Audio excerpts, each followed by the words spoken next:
ಕಾಲಹರಣ ಮಾಡಲು ಆದ್ಯತೆ ನೀಡುವ ವ್ಯಕ್ತಿ. ನಿಜ, ಬೆಂಗಳೂರು ನಗರಕ್ಕೆ ಇವಾಗ 2 ವರ್ಷ ತುಂಬೋಯ್ತು ಇವರು ಉಪಮುಖ್ಯಮಂತ್ರಿಯಾಗಿ.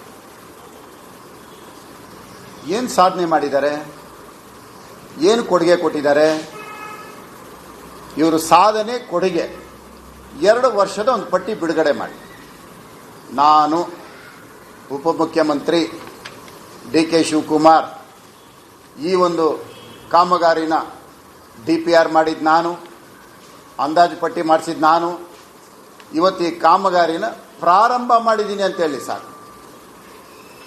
ಗುದ್ದಲಿ ಪೂಜೆ, ಉದ್ಘಾಟನೆ ಬೇಡ, ಗುದ್ದಲಿ ಪೂಜೆ ಮೊನ್ನೆ ಮಾಡಿದ್ರು. ಬೆಂಗಳೂರೆಲ್ಲ ಒಂದು ಜಾತ್ರೆ ಮಾಡಿದ್ರು. ಅದು ಸರ್ಕಾರದ ಕಾರ್ಯಕ್ರಮ ಆಗಿರಲಿಲ್ಲ. ಪಾಪ ಇವರು ಏನೋ ಮಾಡಿಬಿಡ್ತಾರೆ, ಮುಂದಕ್ಕೆ ನನಗೇನೋ ಆಗತ್ತೆ, ನಿನಗೆ ಸೀಟ್ ಕೊಡ್ತೀನಿ ಕೌನ್ಸಿಲರ್ ಆಗು, ನಿನಗೆ ಸೀಟ್ ಕೊಡ್ತೀನಿ ಕೌನ್ಸಿಲರ್ ಆಗು ಅಂದರೆ ಪಾಪ ಕೌನ್ಸಿಲರ್ ಆಗಬೇಕು ಅಂತ ಆಸೆ ಇಟ್ಕೊಂಡಿರೋರು ಫ್ಲೆಕ್ಸ್ ಕಟ್ಟಿದೇ ಕಟ್ಟಿ ಪಾಪ ಈಗಾಗಲೇ ಸುಸ್ತಾಗ್ಬಿಟ್ಟವ್ರು ಅವ್ರು ಕೌನ್ಸಿಲರ್ ಆಗೋ ಆಸೆನಲ್ಲಿ. ಈ ಕಡೆ ಎಲೆಕ್ಷನ್ನೂ ಇಲ್ಲ. ಅವ್ರುಗಳನ್ನ ಇಟ್ಕೊಂಡು ಸರ್ಕಾರದ ಕಾರ್ಯಕ್ರಮನ ಕಾಂಗ್ರೆಸ್ ಕಾರ್ಯಕ್ರಮವಾಗಿ ಮೊನ್ನೆ ಒಂದು ಕಾರ್ಯಕ್ರಮ ಮಾಡೋದು. 964 ಕಿಲೋಮೀಟ್ರು ನನ್ನ ರಾಜರಾಜೇಶ್ವರಿ ವಿಧಾನಸಭಾ ಕ್ಷೇತ್ರ. ಇವರು ಮೊನ್ನೆ ಪೂಜೆ ಮಾಡಿದ್ದಾರೆ, ಗುದ್ದಲಿ ಪೂಜೆ ಅಂತೇಳಿ. ಎಷ್ಟು ಕಿಲೋಮೀಟ್ರು?